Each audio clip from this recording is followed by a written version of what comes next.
Hello and welcome to Taiwan Talks. I'm Inka Vat.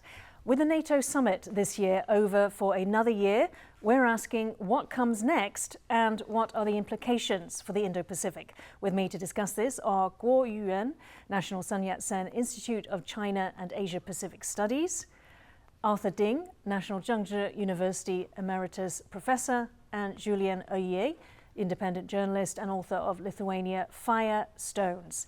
Professors Kuo and Ding and Julien, warm welcome to the show today. After the world's richest nations pledged security guarantees to Ukraine, President Volodymyr Zelensky said the country has never had, quote, such a security framework before and at the level of the G7. He vowed to build on this foundation and construct a new legally binding architecture of bilateral security agreements. Я вважаю, що ми будемо в НАТО, як тільки безпекова ситуація буде стабілізована. А це говорить про те, що якщо простою мовою, в той момент, коли закінчиться війна, Україну точно запросять в НАТО, і Україна точно стане членом Союзу. Julien, let me come to you first. So Ukraine went into this summit wanting an invitation or a timeline for accession, and they came out of it with, I quote, an invitation to join when allies agree and conditions are met. Now, some Ukrainian officials are concerned that,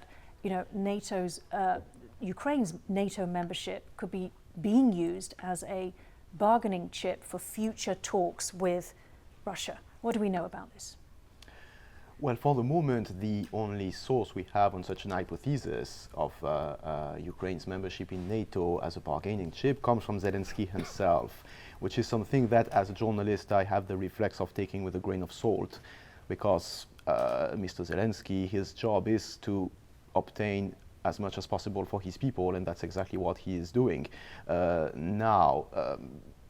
I am being, of course, cautious with the idea that it could be a bargaining chip for two reasons. The first is that there could be a lot of more simple explanation as to why NATO members could only reach such a consensus as saying it will happen when we all agree on it. It's literally written in there. We saw it with Sweden, with Finland, who were not even in such a situation as that of Ukraine. It was still not necessarily straightforward for them to join. So any NATO member could have some reservation about Ukraine joining for a variety of reasons that could be far less sinister, so to speak, or far less important. That is still enough to block the possibility of a consensus to say, yes, okay, of course, as soon as the war is over, you're in.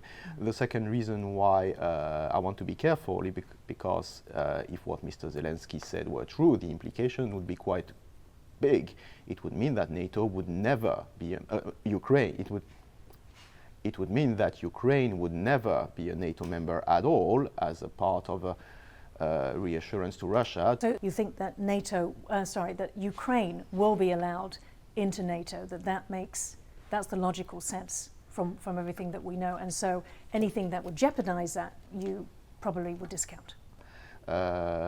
Personally, I am more inclined to be careful in the way I look at the situation and to think that there may be more simple or maybe even explanations that would look petty to some of us, reasons why some of the NATO countries would be reluctant to right now immediately make any further promise. Professor Ding, part of what President Zelensky said was that now he has clarity that when the war is over, or as soon as the war is over, I believe he said, that Ukraine can join NATO.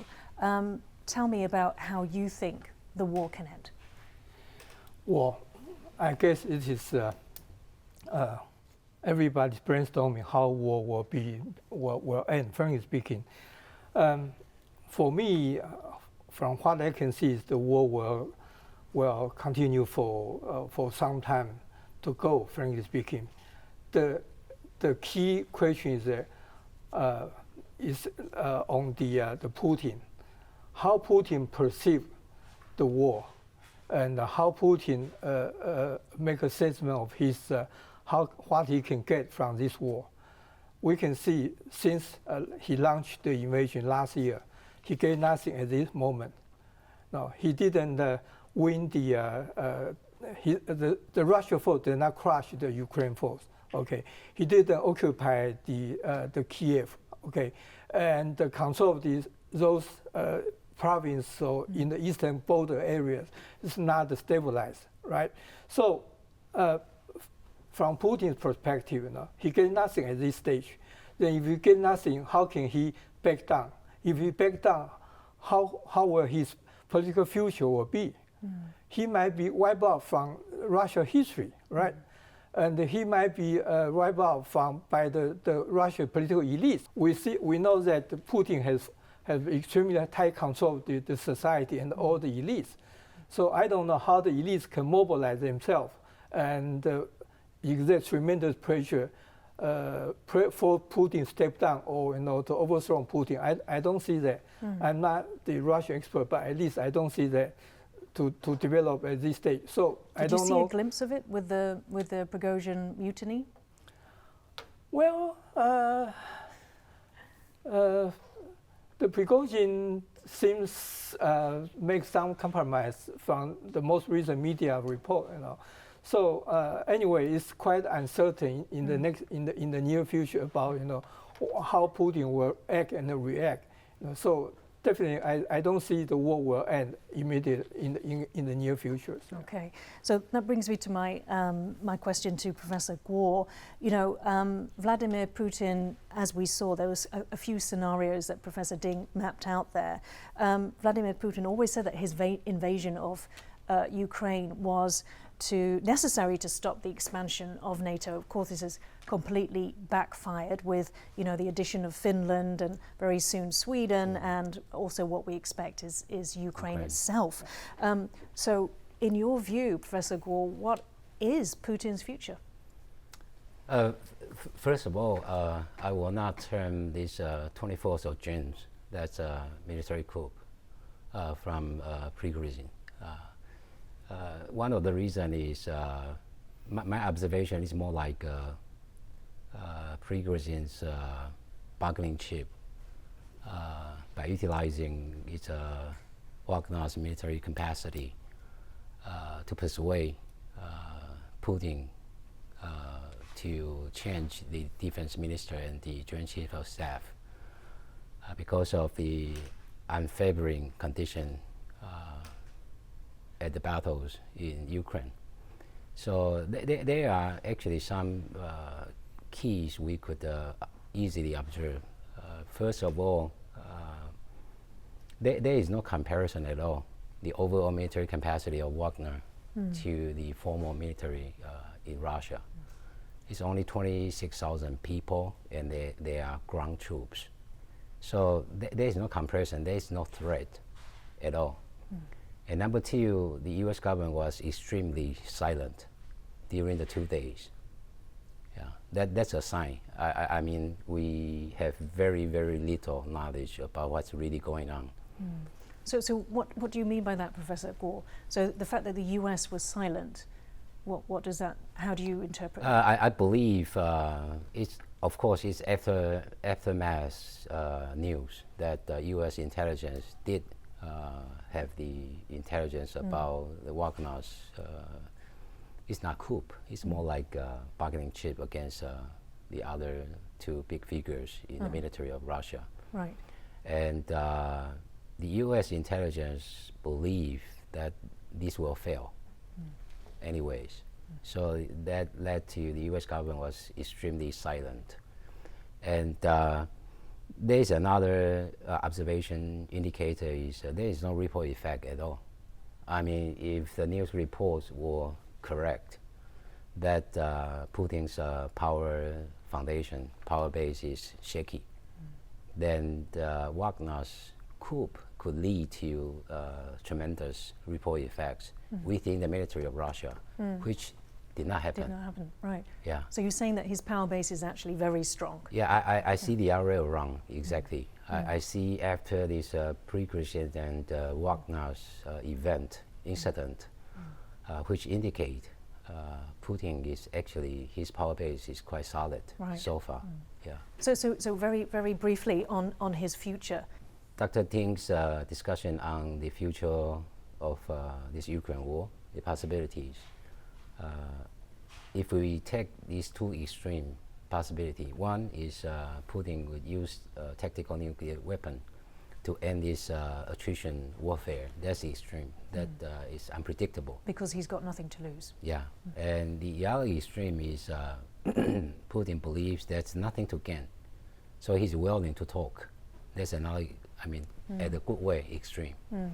And the other, I mean, one possibility is after mediation, for example, China plus France as mediators, trying to end the war as a status quo right now. Yeah, and the other possibility is if Putin sense that's really internal uneasy or riot within Russia, which will push him more willing to ceasefire and talk. So we have to recognize that there are actually lots of steps to go before the war really ends. Number one, regional ceasefire. Number two is the entire ceasefire. And then you are sitting on a table to have peace talk. So as Dr. Ting just mentioned, I do not see in the coming couple of months, even a year, Ukraine war will come to an end.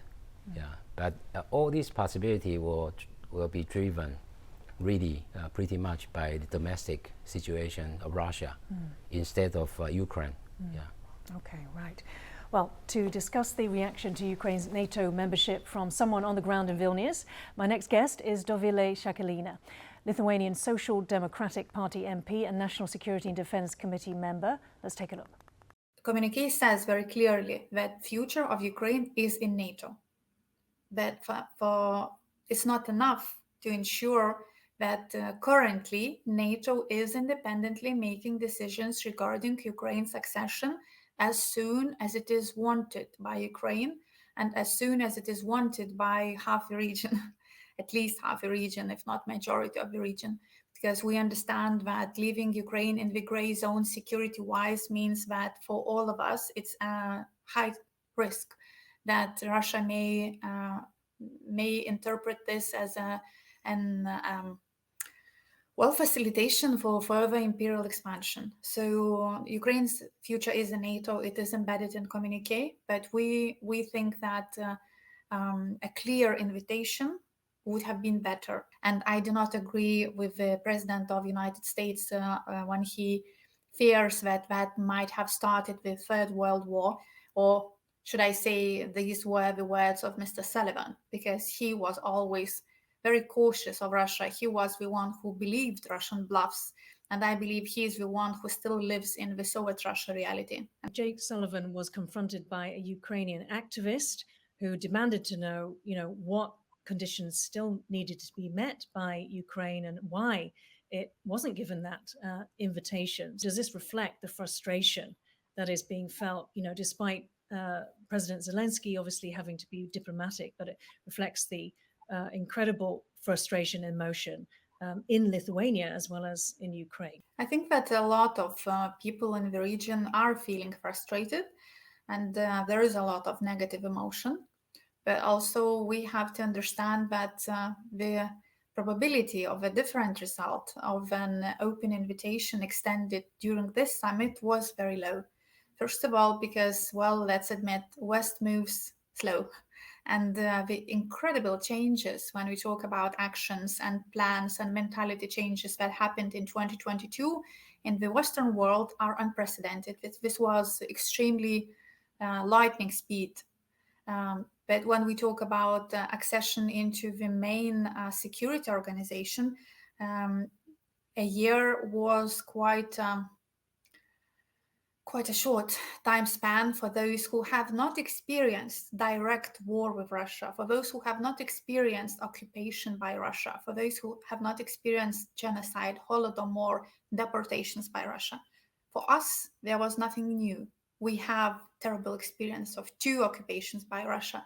every fifth family in Lithuania has suffered from Russia. Now there was admittance that Ukraine doesn't need membership plan because it has really done so much that only a certain steps are needed, and that the process is being shortened to just 2 steps, invitation and accession, without a membership plan, which is, which is politically a message for Russia. So the difference between Ukraine and Lithuania is that since the moment that we regained our independence, we were striving to become members of NATO bloc. When we talk about Ukraine, regretfully, only the full-scale invasion was the key factor in completely changing the position of Ukrainian society regarding NATO bloc. It also took a lot of time, a very, very long time, to make up their mind that Russia is an adversary. In terms of Lithuania's own future security, do you think that NATO has committed enough? That's a very positive change. That's actually one of the best results of this NATO summit, that the region adopted. The earlier concept presumed that we will have to defend ourselves until the allies will come up to help. Now the new concept presumes that as soon as the indicators of threat will be confirmed, the allies will come and will be there from the first moment of incursion or possible incursion. And that is a completely different concept for such a small state as us. Another moment, what is important is that the agreement of strengthening of eastern flank, even before threat of incursion, is agreed. So, for example, we will have a full brigade of Germans, and it is already confirmed that it's going to be not on the rotational basis, but like United States were in Germany, in West Germany, that they lived there with their families and children and etc., which shows very serious commitment. Also the agreement that repositioning of weapons, equipment, ammunition also has to be ensured, and it has to be taken care of beforehand. So physically strengthening of the eastern flank is going to be on a much higher level than it was before. So it seems that the invasion of Ukraine has actually dealt a severe blow to any sort of imperialistic ambitions by Putin. I think much better than Putin and Xi Jinping have anticipated. When we look at this new Ukraine NATO Council, it's a crisis council. It's a council where Ukraine will be able to initiate certain meetings and ask for additional help, and to, well, I think that using this tool correctly, it will maybe even amount to a certain affiliate membership or something like that. But this is just, for us to see how it will happen. That was Dovile Sakaliene, a Lithuanian MP, speaking to me earlier from Vilnius. Professor Ding, if I can come to you first. So we understand that the US and Germany were the most wary in promising Kyiv membership this time round. Now that was completely different in 2008 in Bucharest, or in the lead up to it, when former US President George W. Bush was pushing, almost people were saying begging, for Ukraine and Georgia to be admitted into NATO. So we know 2008, that was before obviously the invasion of Crimea, and also just months before the invasion of Georgia itself. Tell us, so why have things changed so much in the US's position? Well, I would say the environment is different. In 2008, at that time, in European countries, we see in German Prime Minister, Chancellor, Madame Merkel. But how about the US's position? Why was it keen then? It was keen then. Bush was keen then because he could see that there was this imminent threat. Yeah. So that he wanted to bring them in to protect them. Now what's different now? Well, I would say President Bush was from Republican. We know that at that time, Republican is heavily influenced by so-called neocon concept. No, the neocon group, they want to expand the NATOs as fast as possible. But now it's President Biden. Biden is from Democrats. Democrats always took a somewhat cautious step, I would say. toward the NATO issue. So we can see, particularly if the Ukraine can allow to become a NATO member at this stage, then it means that a direct confrontation between NATO and Russia. Okay, yeah, and maybe Ukraine's own feelings, domestic feelings, are also different. Maybe there was a little bit of wavering or division back in 2008. Julien, if I can just bring you in quickly before we go to Professor Kuo, let me just quote to you what the Kremlin spokesman Dmitry Peskov, who we all know now, many years later as well, said in 2008 that any attempt by NATO to expand further towards Russia's borders would upset the region's strategic stability. They then went on to invade both Georgia and Ukraine. What's your view on the US's changed position? Well, we have to remember that in 2008, the United States were at the nadir of their popularity and influence in Europe, especially in Western Europe. George W. Bush was utterly loathed in Europe after the war in Iraq, and after the way his administration reacted to the opposition to the war in Iraq by Western European countries. And at that stage, the mindset in Western Europe was pretty much that Bush could not be trusted with anything, and that he should never be followed.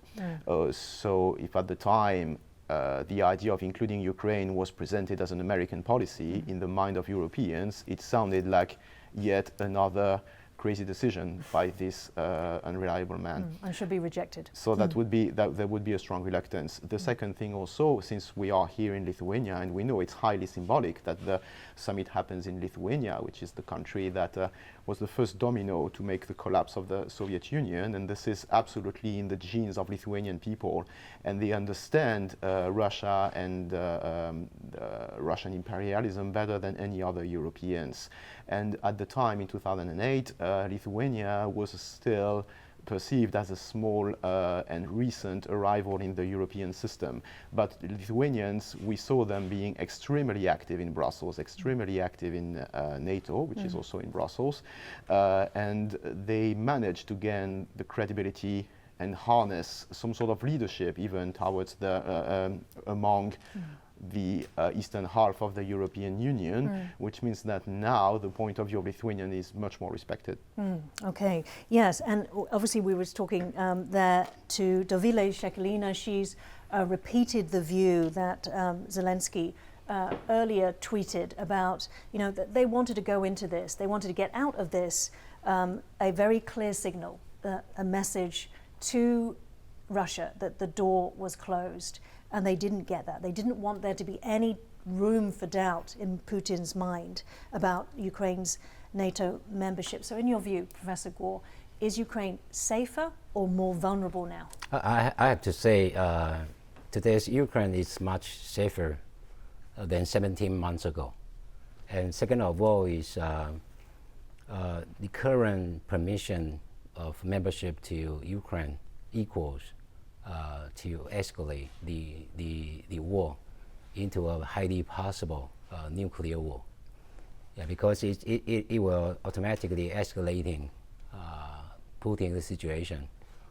Because as we know, it's been 17 months of attrition warfare. Yeah, so if the current permission allowing Ukraine to join NATO equals to you are dragging all the NATO members into the actual ground battle.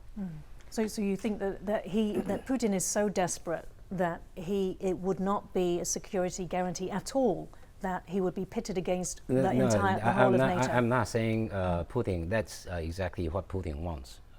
We should put it the other way around. It's the U.S. try to prevent further escalation of the war.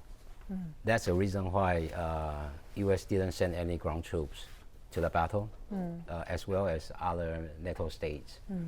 I understand that. I understand, not putting troops on the ground. Yeah. But, if we can try to look at it from Ukraine's point of view, and also, countries like Lithuania. So what they're saying is, okay, even after the war has ended, what we want is to bring bring Ukraine into NATO. Yes. So that it can be protected once and for all. But I think that's a hypothetical question, because it highly related to how the war ends. So how the war ends will largely determine the situation, which will make the U.S. and other NATO member states to think the necessity to bring Ukraine in. Having said that, I have to re-emphasize that in the past 17 months, as well as the Joint Chiefs of Staff from the states, and also the Defense Secretary Austin also mentioned, and also the British Defense Minister, they are basically saying the same thing. Ukraine now has much more than enough in their military capacity. So in terms of the weapons that have already been given to exactly. them, and the security guarantees at the summit. Yeah, I mean, for the past 17 months, U.S. and the entire NATO states has been donated more than 80 billion US dollars support to Ukraine. 80 billion is like 7 years of Taiwan's total defense budget. And number two, the ammunition used in Ukraine battles one day will require 2 weeks of the entire U.S. Military facility to produce. Yeah. So the reality is Ukraine is much safer than 17 months ago. And then for the purposes of to defend themselves in the battles, Ukraine as a sovereign state has more than enough for that purpose, for self-defense. So that's the reason why Ben Wallace, the British defense minister, say, I mean, we are not Amazon. You don't come here to, always ask for more. And you have to understand the very nature of democracies. You have elections. You have public opinions. And not to mention, the U.S. is entering presidential election next year. And you have the biggest uncertainties, Donald Trump might come back. And we are not sure of Donald Trump's attitude toward the Ukraine war. Yeah. Okay. As last year, NATO defined China's stated ambitions and coercive policies as a challenge to the alliance's security, interests and values. We remain open to constructive engagement with the PRC, including to build reciprocal transparency with a view to safeguarding the alliance's security interests. We continue to be confronted by cyberspace, hybrid and other asymmetric threats, and by the malicious use of emerging and disruptive technologies. Now, this year, as last year, 4 Asia-Pacific partners attended the summit. They sought to remind the military alliance to pay heed to East Asia risks, including rising North Korean threats and tension over China. Beijing lashed back at NATO, accusing it of smearing China, distorting facts, and opposing any attempt by the defense alliance to expand its footprint into the Asia-Pacific region. Julien, if I can ask you first. So the 4 Asia-Pacific partners have attended their second summit in a row. What does this say about NATO's interest in this region? Well, there is no equivalent of NATO in the Asia-Pacific. There has been an attempt, but it did not succeed. So, of course, if NATO countries want to have any kind of weight in the region, the only way they can do it is indirectly by seeking this kind of partnership. Now, of course, what you can see is that there is far less unity compared with NATO when you see just how different South Korea, Japan, Australia and New Zealand can be, including on their stance on China. Professor Kuo, South Korea and Japan, have this newfound friendship, if we can put it that way. They met on the sidelines of the summit. They've also had other bilateral meetings at other summits. What is the significance, do you see, of South Korea and Japan, this thaw, allowing them to work together? What's the impact on regional security? I believe they've been seeing each other in the past year 7 times already. Wow. Right. Yeah. And which brings to this resume or creation of U.S., South Korea, and Japan trilateral security cooperation, especially ballistic missile intelligence among these 3 countries. Ballistic missile intelligence, including from North Korea and China. The exercising in anti-ballistic missile exercise, ASW anti-submarine warfare, and also Air Force joint exercises in Alaska. So I do not see any possibility of forming institutionalized alliance among these 3 countries. in the near future. The joint military or security cooperation of South Korea, Japan, and U.S. could effectively produce deterrence against China or North Korea for their possible changing status quo or invaders' ambition at current stage.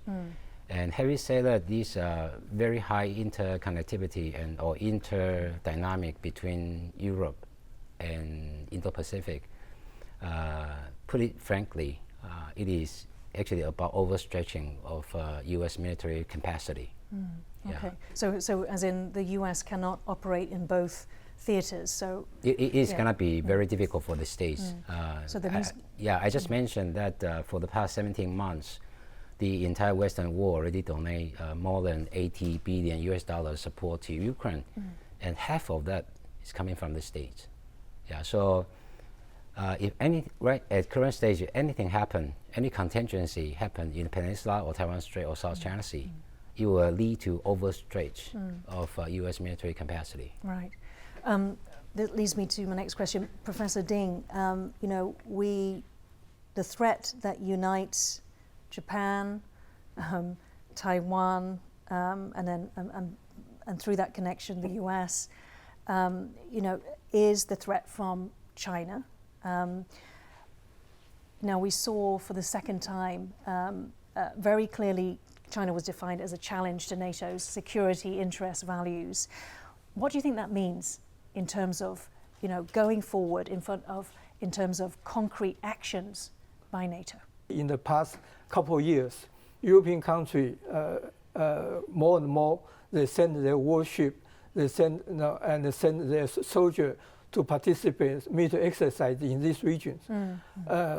I'm not saying NATO will to send the military force to confront China, but at least this kind of behavior to show that the NATO and its ally members really concerned about what happened in this region, and they want to engage, if possible, this region and engage with China. Now, Julien, Professor Ding just mentioned that, you know, he doesn't think that NATO will send troops to Indo-Pacific, but, you know, there's news of Germany sending 240 troops to Australia, where you are based yourself, for US-Australia drills. So, you know, if there are individual NATO countries sending their troops, how different is this to having a NATO presence? And can you talk about also, you know, is this a message to China from Germany?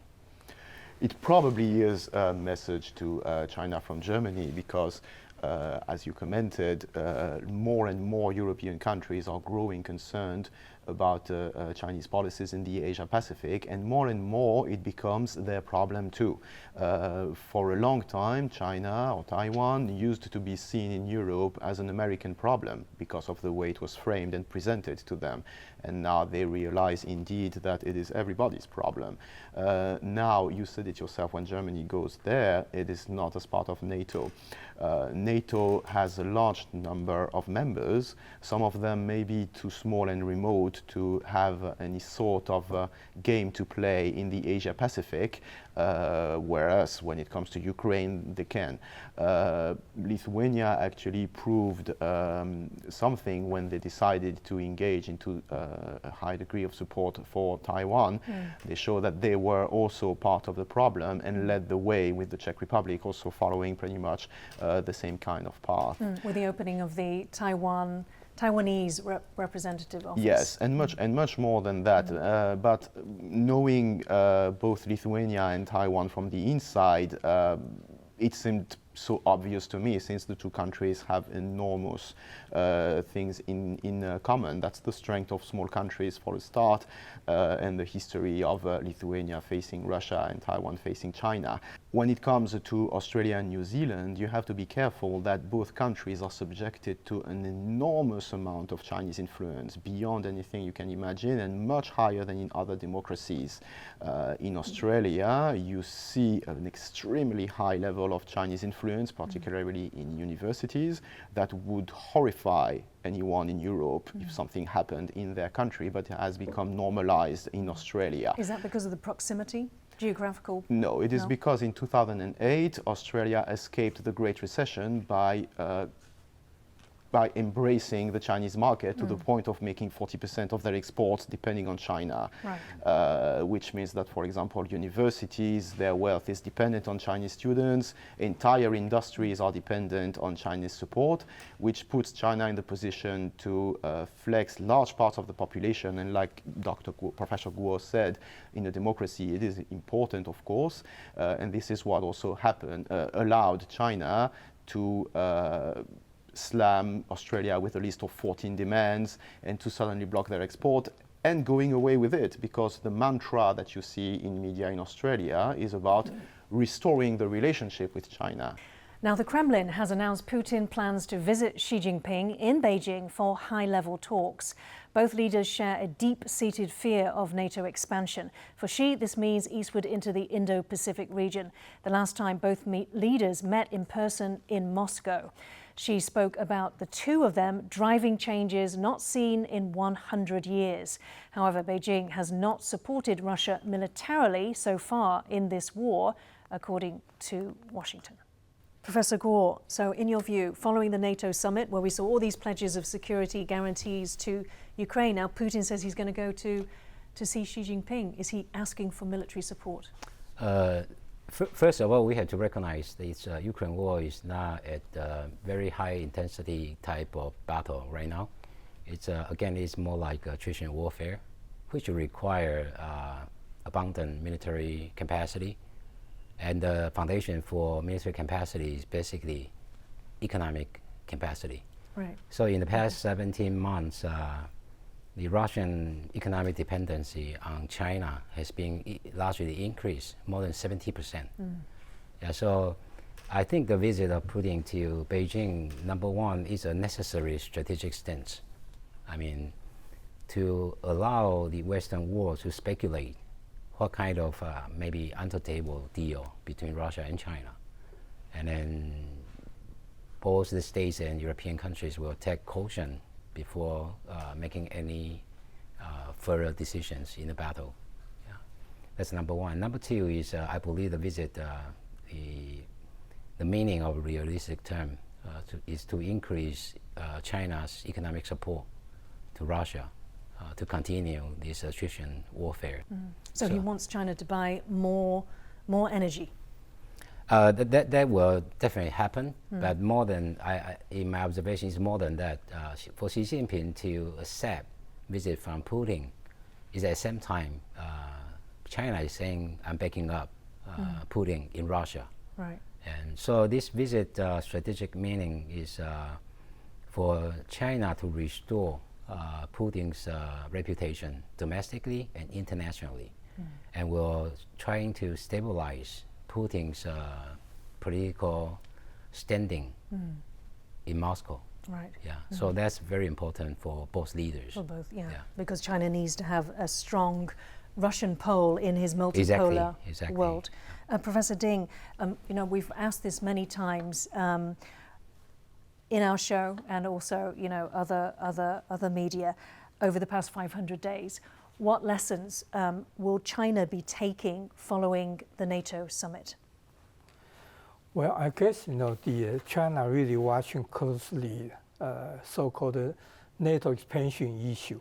This kind of the NATO summit maybe push further, again, push the China and the Russia probably become more closer.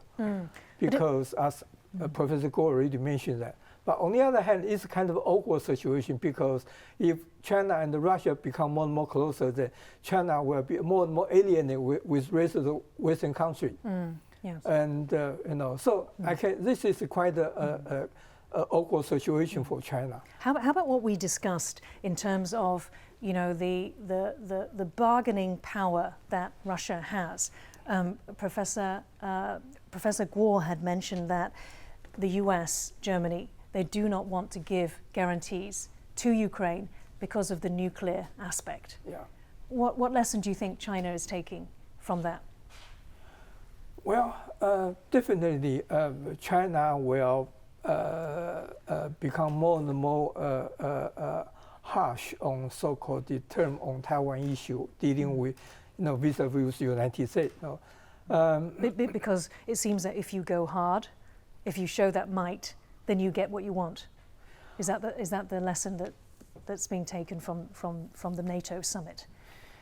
Well, yeah, maybe it's a different situation to some extent. It seems they have this kind of a belief that if we have more strong nuclear capability, then we can deter United States from hollowing out the one China policy. Okay. So the other way around is that if the United States can stick to the so-called one China policy, then there will be no need for China to have this kind of nuclear confrontation. Julien, turning to Taiwan, what do you believe are the lessons for Taiwan, observing the NATO summit? I believe the most important lesson for Taiwan is the importance of connecting directly with Western democracies beyond the United States. As I said earlier, Taiwan was too often perceived in Europe as an American problem because of the distance, and this is slowly changing, and Taiwan should probably capitalize on it. You have to remember, as I often say, there is no Western world. When you hear Anglo-Americans using the word Western world, what they mean is themselves. But Europe has a wide array of diverse countries with their own approach, all of whom can be sensitive to the Taiwan problematic if they are reached out directly. We saw it again with Lithuania. Look what happens, like Professor Kuo said, to Ukraine, half of the aid came from the United States. That means the other half came from European nations, so they significantly contributed. You saw Germany once providing tanks, France now providing long-range missiles. So in whatever kind of situation Taiwan would find itself, other countries can contribute as well, especially since, as we said, the United States can also prove to be unpredictable, depending on who will be elected, who will be at the White House, Mr. Trump, Mr. Kennedy on the Democratic side, etc. It would be important to reach out directly to other powers. Okay, so final question to Professor Kuo. We spoke about France and also Europeans, and next year will be the 75th anniversary of NATO. It will be held in the US, and NATO has, over the course of the war in Ukraine, experienced a revival. It's strengthened. The allies have come a lot closer together. So, French president a few years ago had that very famous and controversial quote about, the brain death of NATO. Now, what he was really saying was it was not a comment on NATO itself or its capacity. It was more to do with, it being a wake-up call for Europe to become strategically autonomous. So, can you reflect, Professor Kuo, on, how NATO can position itself going forward, and in relation to Ukraine, as it goes into its 75th year? First of all, the quotation of President Macron is basically because of the very exceptional American President Donald Trump. So, in addition to, you just mentioned, Macron always wanted this European autonomy strategic autonomy along, independent from the states. It's also a very tradition of French strategic thinking.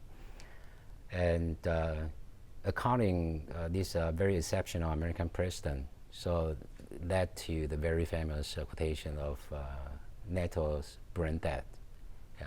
So that's number one. And number two is this 75th anniversary of NATO in the States will mark recalibration of the U.S. and NATO relations. That is going to happen anyways.